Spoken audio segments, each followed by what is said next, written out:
증거리들을 체험하게 하여 주옵소서. 예수님의 이름으로 축복하며 기도하옵나이다.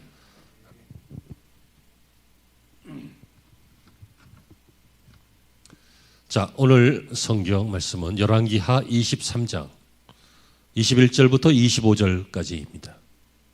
주보에는 15절까지로 나와 있는데 21절로 시작해서 15절로 갈 일은 없겠죠. 오타입니다. 양해하시기를 바라고요. 자, 자막 혹은 성경을 보시면서 21절부터 25절까지 합독하시겠습니다. 다 같이요. 왕이 뭇 백성에게 명령하여 이르되 이 언약책에 기록된 대로 너희의 하나님 여호와를 위하여 유월절을 지키라 하매 사사가 이스라엘을 다스리던 시대부터 이스라엘 여러 왕의 시대와 유다 여러 왕의 시대에 이렇게 유월절을 지킨 일이 없었더니 요시야 왕 18째 해에 예루살렘에서 여호와 앞에 이 유월절을 지켰더라. 요시야가 또 유다 땅과 예루살렘에 보이는 신접한 자와 점쟁이와 드라빔과 우상과 모든 가증한 것을 다 제거하였으니 이는 대제사장 hil기야가 여호와의 성전에서 발견한 책에 기록된 율법의 말씀을 이루려 함이라. 요시야와 같이 마음을 다하며 뜻을 다하며 힘을 다하여 모세의 모든 율법에 따라 여호와께로 돌이킨 왕은 요시야 전에도 없었고 후에도 그와 같은 자가 없었더라. 아멘.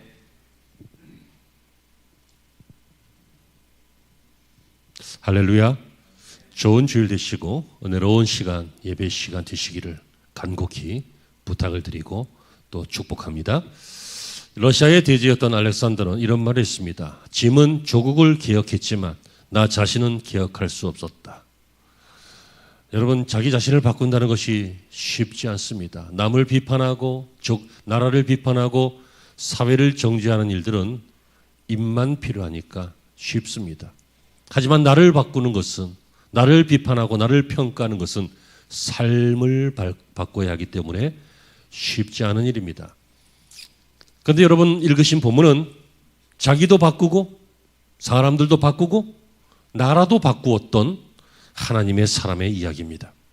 그는 남유다 왕의 남왕조였던 유다의 16대 왕이었습니다.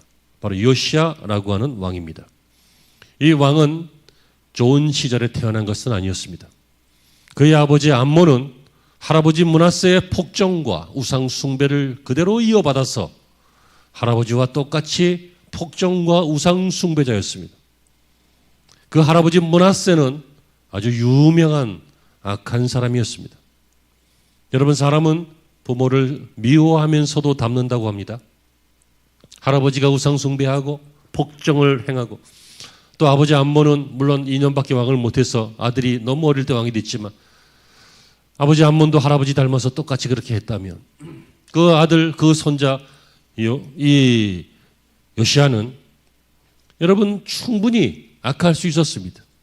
충분히 그러한 삶을 살 수도 있었습니다. 그러나 그는 아버지의 길을 떠났고 할아버지의 길을 떠나서 오늘 성경이 평가하기를 이런 왕은 요시야 전에도 없었고 후에도 없었다라고 칭찬을 듣는 그런 새로운 인물로 변화된 것입니다. 여러분, 이 무서운 유대왕국의 피바람 속에서도 8살의 어린 나이에 왕이 되었으니까 여러분 얼마나 전국이 불안하겠습니까? 그러나 그 후 얼마 지나서 청소년이 되었을 때 그리고 청년이 되었을 때 그는 자신을 바꿨고 성전을 바꿨고 나라를 바꿨고 백성들을 바꾸었습니다.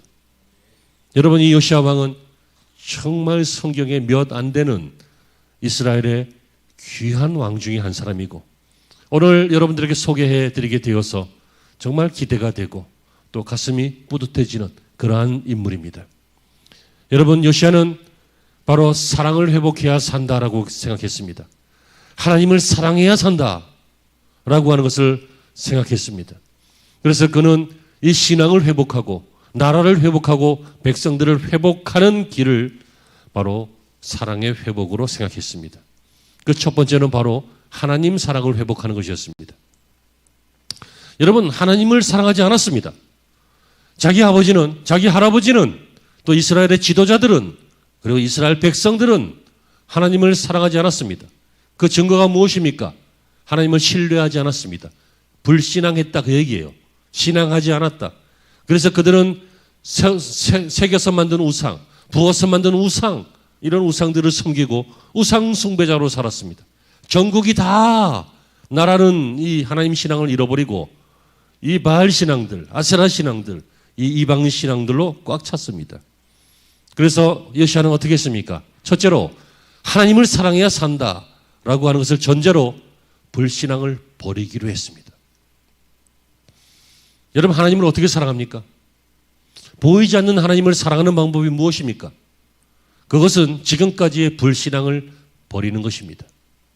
그 불신앙을 버릴 때 하나님 사랑의 시작이 되는 것이고, 두 번째는 이제 불신앙을 버리고 끝나는 게 아니라 불신앙을 버리고 선택해야 될 것이 있습니다. 바로 신앙이죠. 불신앙을 버리고 그냥 끝나는 게 아니에요. 제사 안 지내고 끝내는 게 아니에요. 그 다음에 선택해야 될 것이 있는데 그것은 바로 신앙의 길입니다. 열왕기하 22장 2절에 여시야가 여호와 보시기에 정직히 행하여, 정직하게 행했다. 무슨 말이에요? 신앙의 길로 행했다는 거예요. 정직한 신앙. 교회만 다니고 끝나는 신앙이 아니라 교회만 다니고 똑같은 세상의 가치관, 똑같은 세상의 편법, 똑같은 세상의 거짓말, 이것으로 사는 것이 아니라 정직한 신앙의 길을 선택했다는 거예요. 여러분, 이 정도는 우리가 말씀의 은혜를 받거나 아니면 각오를 하거나 어떤 사건이 생기거나 수련회를 갔다 오거나 기도원을 갔다 오거나 하면 생길 수 있는 거죠. 인생이 녹록지 않으니까 하나님, 내가 불신앙 때문에 망하는 것 같습니다. 이제는 신앙으로 살겠습니다. 그러잖아요. 그런데 집에 오면 또 안 그러잖아요. 우리는 마음이 연약합니다. 그래서 요시야는 어떻게 합니까? 하나님께 구합니다. 하나님의 사랑의 회복을 구합니다. 이 말은 하나님의 도우심을 구하는 것이었습니다.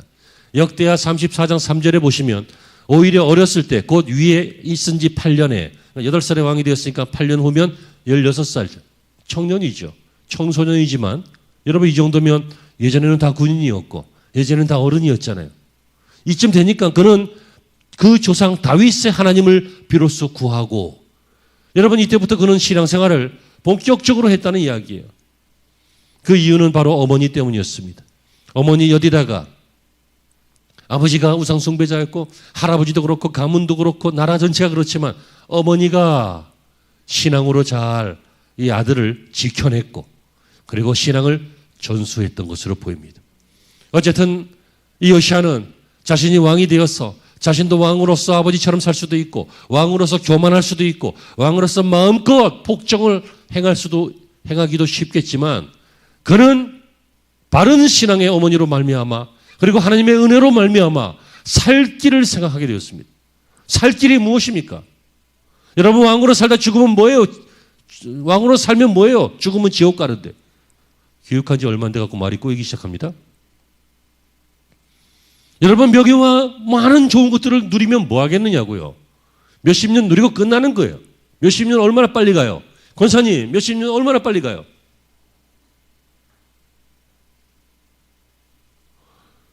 여러분, 인생은 그렇게, 그래서 성경은 말하기를 마치 화살 같다 그랬어요. 여러분, 활에서 떠나간 그 화살 느릿느릿 가나요? 따라와봐 그러면서 가나요? 손살같이 가는 거예요.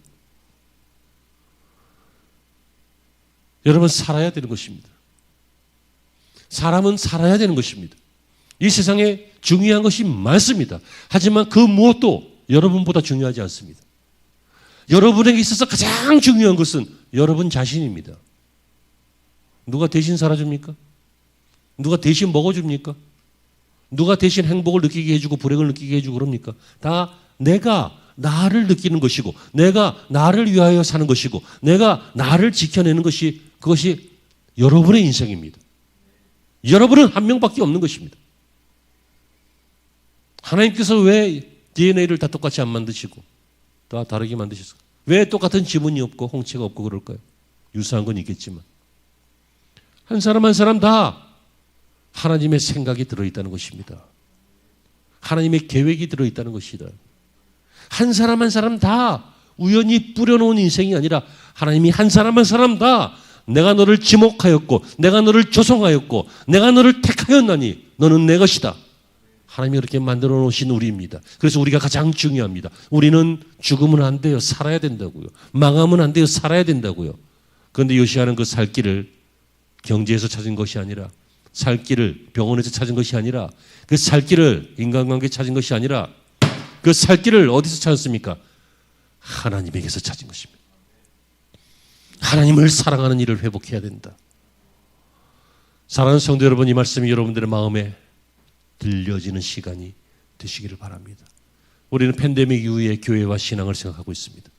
팬데믹 이후에 회복해야 됩니다. 그 중에 무엇을 회복할까요? 두 번째 시간이죠. 사랑입니다. 근데 이 사랑은 어떤 사랑입니까? 첫째로 하나님을 사랑하는 것, 불신앙을 떠나는 것, 정직한 신앙을 택하는 것, 그리고 우리가 연약하기 때문에 도와달라고 하나님께 구하는 것, 이게 하나님 사랑을 회복하는 것인 줄로 믿습니다. 두 번째는요, 사람 사랑하는 것이죠. 그것은 바로 교회 사랑입니다. 교회가 바로 사람이고 사람이 바로 교회이고 이스라엘의 성전이 바로 이스라엘 백성이고 이스라엘 백성들이 이스라엘 성전에 모여서 하나님께 예배할 수 있기 때문에 교회를 살리는 것이 이스라엘 백성을 살리는 것이고 성전을 살리는 것이 사람을 살리는 것입니다. 그래서 요시아가 왕이 되고 발음이 오늘 좀 그렇습니다. 맨 뒷줄 중보기도 하시기 바랍니다. 요시아가 왕이 된 지 18년 되었을 때 8살에 왕이 되었으니까 이제 26살 되었죠. 이때 성전 수리를 했습니다. 여러분, 경건한 사람들을 시켜서 하나님의 전이 퇴락된 것을 수리하게 했습니다. 목수, 건축자들, 미장이들 이런 전문가들을 불러서 또 경건한 사람을 불러서 하나님의 전을 깨끗하게 수리하게 했습니다. 하나님의 전을 수리했다. 이 말은 뭐예요? 하나님의 전이 망가졌다는 얘기죠. 낡았다는 얘기예요. 왜요? 돌보지 않았다는 얘기예요. 왜요? 예배를 안 드렸다는 얘기예요. 마침 이 팬데믹 이후의 시대처럼 그 당시에는 이 바알과 아세라, 이 우상숭배의 팬데믹이 휘몰아쳐서 왕을, 자기 아버지도 그랬잖아요. 자기 할아버지는 말할 것도 없었잖아요. 지도자들과 이스라엘 백성들이 전국 방방 곳곳에서 많은 찍어 만든 우상, 부어 만든 우상 이런 것들을 섬겼잖아요. 그러니까 하나님의 집이, 성전이 낡았고 망가졌고 회파된 것이었습니다. 요시아 당시에 많은 지도자들과 백성들은 예배하지 않았습니다. 하나님의 집을 찾지 않았습니다. 그렇기 때문에 하나님의 집에 와서 회개하거나 겸손해하거나 하는 일들은 없었습니다. 하나님의 전은 망가져갔습니다. 그러나 건물만 망가진 것이 아니라 하나님의 전이 되는 우리들, 하나님의 전이 되는 사람들, 이 사람들도 그 마음의 성전이, 그 연합체가 교회인데요, 그 교회가 망가졌습니다. 현대교회에서 현대교회를 교회 정치학적으로 교회가 무엇이냐 그러면 두세 사람의 조직적인 모임의 합법적인 예배다 이렇게 말합니다. 두세 사람이 조직적으로 모이는데 지들끼리 마음대로 하는 게 아니라 합법적으로 모여서, 그러니까 이단 같은 모임 하면 안 돼요. 자기 집에서 모여가서 교회다 그러면 또 안 되는 거예요. 조직적인 모임의 합법적인 예배. 그래서 노예가 설립을 하고 청회에 등재가 되고 우리 성도들이 힘을 모아서 교회를 설립하겠다고 증인이 되어서 사인을 하고 이게 교회예요. 그러니까 교회는 이 건물이기도 하지만 교회는 우리들이 교회라고요. 요시아는 이 교회를 사랑한 것이에요. 나만 사는 게 아니라 우리 백성들이 살아야 된다라고 하는 것들을 생각했던 것입니다. 그래서 백성들이 살기 위해서는 그들이 모여서 예배하는 이 성전이 회복되어져야 된다. 그래서 성전을 고치기 시작한 것입니다. 팬데믹 이후에 여러분, 우리도 성전을 회복하고 성전을 고쳐야 될 줄로 믿습니다. 교회의 사랑이 회복되어야 될 줄로 믿습니다. 우리 교회는 건물이 이렇게 많이 낡은 것 같지 않아요. 그냥 비교적 깨끗해요. 그렇죠? 교회가 지저분하거나 그러지 않지. 구석구석 괜찮지. 그렇다 그래봐 얼른. 그래야 설교가 진행이 돼요. 네. 그런데 여러분, 중요한 것은 교회가 되는 우리 성도들의 마음은 무너진 것 없습니까? 거미줄 친 거 없냐고요. 여기저기 금가고 삐끄덕거리고 자칫 잘못하면 막 무너지기 일보 직전이, 아니 어떤 사람은 이미 무너져 버린 그런 우리 마음의 성전, 여러분 그것도 사랑으로 회복하고 보수하고 고치고 새롭게 세워야 될 줄로 믿습니다. 세 번째로 사랑의 회복은 말씀 사랑하는 것을 회복하는 것입니다. 여러분 요시아가 왕위에 오른 지 12년 되었을 때 8살에 왕 됐다고 지금 3번 얘기하고 있어요. 그러니까 20살쯤 되었을 때 그는 종교 개혁을 단행했습니다. 역대하 34장 3절 이하에 나오는데요. 유대, 예루살렘 그리고 전국 전역에 아세라 목상들, 산당들, 아로 새긴 우상들, 부어 만든 우상들 그리고 바알의 단들을 다 때려 부셨습니다. 왕이 직접 나서서 그 우상의 단들을 다 때려 부셨습니다. 여러분 우상 숭배하던 자들 뼈를 불살라 버렸습니다. 무당들, 점쟁이들 이런 사람들, 귀신 들린 것들 이런 것들 다 회파시켰습니다. 참으로 대단한 종교개혁이었습니다. 회복운동이었습니다. 부흥이었습니다. 무려 6년 동안 이 일을 했습니다. 그럼 지금 몇 살이에요? 26살. 제가 아까 요시아 왕이 26살 될 때 뭐 했다 그랬어요? 방금 말씀드린 하나님의 성전을 고치기 시작했다 그랬잖아요. 이렇게 종교개혁을 쫙 하다가 6년쯤 되었을 때 이제 하나님의 전을 새롭게 수리하기 위해서 그 일을 진행하고 있을 때에 여러분 뜻밖의 모세가 전하여 준 하나님의 율법책을 발견하게 되었습니다. 깜짝 놀랐지요. 그래서 요시아 왕은 사람들을 불러 모았습니다. 그래서 첫 번째로 읽게 했습니다. 그 율법책을 읽었습니다. 자기 앞에서 읽어라 열왕기하 22장 10절에 그리고 나중에는 유다와 예루살렘에 있는 모든 장로들과 거민들과 제사장들과 선지자들과 백성들을 모아서 그 읽는 것을 듣게 했습니다. 선지자 hil기야에게 그것을 읽으라라고 명하고 사람들은 듣게 했습니다. 여러분 하나님의 말씀이 드디어 선포되는 것입니다. 그동안 성전이 회파되었고 우상 숭배하느냐고 말씀을 듣지 못했는데 이 모세의 율법책이 발견돼서 선지자 hil기야에게 이것을 선포해라 그랬더니 그가 읽음으로써 하나님의 말씀이 다시 말하면 사람을 살리는 일들이 선포된 것입니다. 그랬더니 이 사람들이 들었어요. 열왕기하 22장 11절에 왕이 먼저 들었어요. 열왕기하 23장 2절에는 모든 백성들과 지도자들에게 읽어 주어서 그들도 듣게 했어요. 그리고 그동안 하나님의 말씀을 듣지 못했던 사람들이 이 말씀을 듣게 되었어요. 그때 어떤 일이 생겼습니까? 그들은 살아계신 말씀이 들렸기 때문에 회개하기 시작했습니다. 역대하 34장 27절이 말씀하시기를 왕이 듣고 마음이 연하여 하나님 앞 곧 내 앞에서 겸비하여 옷을 찢고 통곡하였으므로 하나님이 이렇게 표현하십니다. 옷을 찢었다. 이 말은 성질이 났다 그런 뜻이 아니라 구약에 하나님 앞에 회개할 때 옷을 찢고 그리고 제 위에 누우고 하는 것들은 자기를 천하게 만들고 자기를 바닥에 낮추는 회개하는 행동을 말합니다. 여러분 적당한 감동을 받은 게 아니에요. 엄청난 충격을 받은 거예요.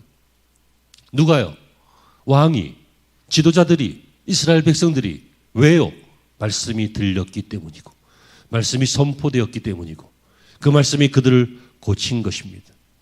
그래서 그들은 어떻게 합니까? 역대하 34장 33절을 보시면 마음을 다하고 성품을 다하여 여호와께 순종하고 그 계명과 법도와 율례를 지켜 살겠다고 맹세하고 하게 됩니다. 사람이 적당히 설득하면 설득이 될 듯 하다가도 자기 뜻대로 삽니다. 남의 얘기를 들으면요 일리는 있지만 내 생각도 있어 하고 자기 생각대로 합니다. 이렇게 사람이 변하기가 어려운 거예요. 하지만 말씀이 들어가면 그 말씀이 나를 살리는 것이면 그 말씀이 진리이면 그 말씀대로 살기로 맹세하게 됩니다. 사랑하는 성도 여러분, 우리는 오늘 8살의 왕이 되어서 16살에 하나님 앞에 기도하면서 하나님의 사랑을 구하고 20살 때의 종교개혁 운동을 착수해서 성전 사랑을 구하고 그리고 26살 때 말씀 사랑으로 율법책을 발견해서 그 말씀대로 살기로 맹세하였던 그래서 자기를 살리고 성전을 살려내고 망해가는 이스라엘 백성들을 살려냈던, 하나님 사랑을 회복하고 성전 사랑을 회복하고 사람 사랑을 회복하고 말씀 사랑을 회복했던 한 인물을 보았습니다. 하나님께서는 요시아와 같이 마음을 다하며 뜻을 다하며 힘을 다하여 모세의 모든 율법을 따라 여호와께로 돌이킨 왕은 요시아 전에도 없었고 요시아 후에도 그와 같은 자가 없었더라 라고 평가하십니다. 우리 예수님께서도 한 여인에게 이스라엘 중에 이만한 믿음은 보지 못했다 이렇게 칭찬하시면, 백부장 얘기하셨군요. 한 남성에게 이스라엘 중에 이만한 믿음은 보지 못했다 이렇게 칭찬하심으로 그 칭찬이 오늘까지 이어져 오고 있고, 오늘 본문의 요시아 왕도 하나님이 이렇게 칭찬하심으로 그 칭찬이 오늘까지 이어져 오고 있습니다. 설교는 끝났습니다. 우리는 지금 포스트 팬데믹 시대를 살고 있습니다. 엔데믹이라고도 하죠. 그리고 이 팬데믹 이후의 교회와 신앙, 오늘 설교 제목이고 설교 주제이기도 한 팬데믹 이후의 교회와 신앙, 그 두 번째 시간으로 회복해야 한다라고 하는 주제로 감사의 회복과 두 번째 사랑의 회복을 보았습니다. 여러분, 우리는 회복해야 됩니다. 왜요? 여러분이 방금 말씀드린 것처럼 세상의 유일한 존재이고 유일한 하나님의 사랑의 대상이고 유일한 가치 있는 인생이고 이 세상 무엇보다 여러분의 인생의 주인공 여러분들이기 때문에 여러분은 살아야 합니다. 여러분은 회복해야 합니다. 여러분은 온전해야 됩니다. 여러분은 행복해야 한다고요. 여러분은 믿음을 가져야 돼요. 여러분들은 구원받아야 돼요. 여러분들은 하나님의 손에 붙잡혀야 돼요. 저와 여러분들은 회복해도 되고 안 해도 되는 것이 아니라 반드시 회복해야 합니다. 회복해야 성도가 되고 회복해야 교회가 되고 회복해야 온전해지고, 다 아니더라도 회복해야 삽니다.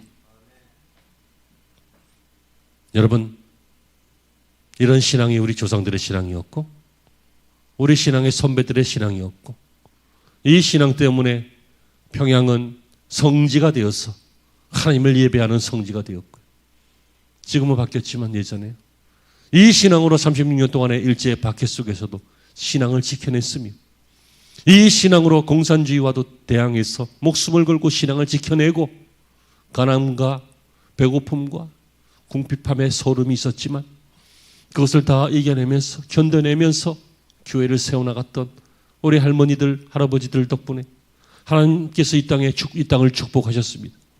교회는 세계의 어느 나라의 유례도 없을 정도로 교회는 부흥되어졌고, 교회는 곳곳마다 있어서 마치 밤에 보면 온통 십자가뿐인 것처럼 보이는 그런 우스꽝스러운 이야기도 하는 이런 축복을 우리가 받았습니다. 이렇게 성장했고 이렇게 교인도 많아서 한때는 1200만 명 이상이라고 그렇게 스스로 평가하기도 했지만 그 정도는 아닌 것 같았습니다. 중요한 것은 그 부흥이 이제는 침체됐다는 것입니다. 이제는 더 이상 사람들이 아무리 교회가 잘못해도 교회 오면 좀 쭈뼛쭈뼛하면서 영적으로 좀 주눅이 들고 하나님이 계신 것 같아서 조금 설레이고 두렵기도 하고, 그래 교회는 그래도 뭐가 있겠지. 예전에는 다 그랬습니다. 우리가 신혼 초에 우리 아이 어릴 때 4층짜리 빌라에 살았는데요. 3층이나 4층이나 확실치가 않다. 4층으로 하자 그냥. 중요해 그게. 근데 저희 집 바로 밑에 아주 성격이 아주 나쁜 아저씨가 살고 있었습니다. 깡패 같았어요. 동네 깡패 같았어요. 막 욕하고 창문 열고 어떤 새끼가 이렇게 우와 그러면 그게 있잖아 그거. 그랬습니다. 그런데 이렇게 빌라가 있으면 그 주변으로 이렇게 그 빌라 주민들이 차를 대는데, 제가 주일날인지 수요일인지 예배 후에 와서 차를 대고 집에 들어가려고 이렇게 하다가 쑥 지나가면서 제 몸으로 그 차를 이렇게 스쳤나 봅니다. 삐우삐우 막 그러는. 또 창문 열리고 욕이 터지기 직전입니다. 근데 창문이 다 열리고 이 사람이 쫙 내려다 보면서 하는 말이, 목사님 이제 오세요. 그러는 거예요. 예전에는 그런 마음이 있었다고요, 우리 안에. 내가 아무리 성격이 개차반 같아서 목사는 못 때린다. 이런 마음이 있었다고요. 근데 지금은 뭐 미친 장로가 목사를 패잖아. 미친 집사가 목사를 잡고 내려오잖아. 종교심이 하나도, 신앙심은 없는 건 분명하고 종교심도 없어진 거예요. 그래서 지금은 뭐라고 합니까? 세상 사람들이 더 이상 교회를 신뢰하지 않아요. 예전에는 교회 오면 좀 분위기도 좀 그렇고 엄숙하고 장엄하고 거룩하고, 목사님 그러면 목사님 화장실도 안 갈 것 같고, 어떤 사람은 목사님이 화장실에서 나오는 거 보고 시험 들었대. 다 옛날 얘기예요. 요새는요, 목사 지나 내나지 뭐 교회 신뢰하지 않아. 아이고 장로라고 뭐 사기만 치더구만. 이런 시대라고요. 요시야 시대하고 똑같다고요. 그러니까 요시야가 안 죽으려고, 이렇게 살면 다 죽으니까 안 죽으려고 회복운동을 일으켰고, 하나님을 사랑하자고 했고, 말씀을 사랑하자고 했고, 교회를 다시 세워나가고 교회를 사랑하자고 주장했던 이유는 딱 하나입니다. 살기 위해서입니다. 여러분은 살아야 하기 때문입니다. 뭐 교회 잘 되자고, 교회가 잘 돼서 뭐 할 건데요? 뭐 하나님 사랑한다고 해서 뭐가 달라지는데요? 보이지도 않는 하나님이고, 말씀을 사랑한다고 성경을 맨날 보면 뭔 일이 생기는데요? 아는 사람만 알고 모르는 사람은 평생 가도 모릅니다. 어떤 일이 생깁니까? 사는 일이 생긴다고요. 살아난다고요. 그 영성이 살아나고, 교회는 그 거룩함이 회복되어지고, 하나님은 그 영광이 존귀해지고, 말씀은 그 능력이 나에게 나타나고. 전에는 말씀이 나고 상관없었는데 이제는 말씀이 탁탁탁탁 생각이 나는 거예요. 말씀을 가까이 하고 살아가니까 말씀이 내 삶의 지표가 되는 거예요. 어떤 판단의 기준이 된다고요. 예전에는 똑똑한 척하면서 바보짓해서 망했는데 이제는 바보같지만 말씀으로 밀고 가서 사는 일들이 생긴다고요. 부흥되는 일들이 생긴다고요. 내 식물을 물 위로 던지라. 미친 짓이지. 여러분, 식물을 왜 물 위에 던집니까? 그것은 이상한 일이죠. 그런데 여러분, 그러면 여러 날 후에 도로 차지리니. 여러분, 나일강이 범람할 때요, 농사짓는 고대 방법 중에 씨를 강이 우기 때 잠깐 범람하는데 그때 탁 뿌리는 거예요. 그럼 어떻게 돼요? 쫙 퍼지면서 씨가 파종되는 거예요. 그러면 얼마 후에 도로 차지리니. 그래서 그 나일강 범람과 씨 뿌리는 법을 모르는 사람들은 미친놈이라 그러고, 그걸 아는 사람들은 지혜로운 사람인 거예요. 내 식물을 물 위로 도로 던지라, 여러 날 후에 도로 차지리니. 이런 식의 인생관이 성경 안에 얼마나 많이 있습니까? 말씀을 믿는 거예요. 낮아지고자 하는 자가 높아진다. 믿는 거예요. 하늘에 쌓아두는 자가 풍요로워진다. 믿는 거예요. 너의 재주로 되는 것이 아니라 하나님의 도우심으로 된다라고 하는 것을 믿는 거예요. 제가 1부 때 설교를 너무 길게 가지고 2부 때 짧게 하려고 각오를 했는데 똑같아졌어요. 여러분들은 무엇이 목표입니까? 여러분들은 무엇이 소원입니까? 잘 되는 것입니까? 아이들 대학 잘 가는 것입니까? 좋은 데 취직하는 것입니까? 사업이 확장돼서 돈벌이가 잘 되는 것입니까? 연약하신 분들은 건강해지는 소원이 있습니까? 삶의 목표가 그것입니까? 우리 청춘들은 좋은 사람 만나서 장가가고 시집가고 하는 것입니까? 막 신데렐라처럼 백마탄 왕자가 와줬으면 좋겠습니까? 그 왕자는 도대체 무슨 죄입니까? 여러분, 우리의 소원과 목표는 무엇입니까? 다 좋은 것이겠죠. 하지만 정말 중요한 것은요, 여러분들이 지금 죽어간다면 다 소용없고 딱 하나의 목표밖에 없어요. 사는 것. 그러므로 여러분, 저와 우리들의 소원은, 우리의 목표는, 우리의 방향은, 우리의 모든 것들은 사는 것입니다. 회복되는 것입니다. 회복되는 것 중에 중요한 것은 하나님 사랑, 성전 사랑, 말씀 사랑을 회복하는 것인 줄로 믿습니다. 하나님께서 요시야에게 했던 이 칭찬, 이전에도 너 같은 사람 없었고 이후에도 너 같은 사람 없겠다. 이런 칭찬이 저와 여러분의 칭찬, 우리 교회의 칭찬이 되었으면 좋겠습니다. 이러한 삶의 주인공이 되시기를 주의 이름으로 축원합니다. 기도하시죠.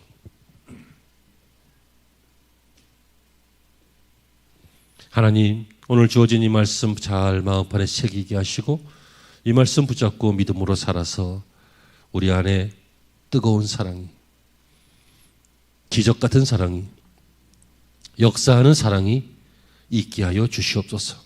예수님의 이름으로 기도합니다.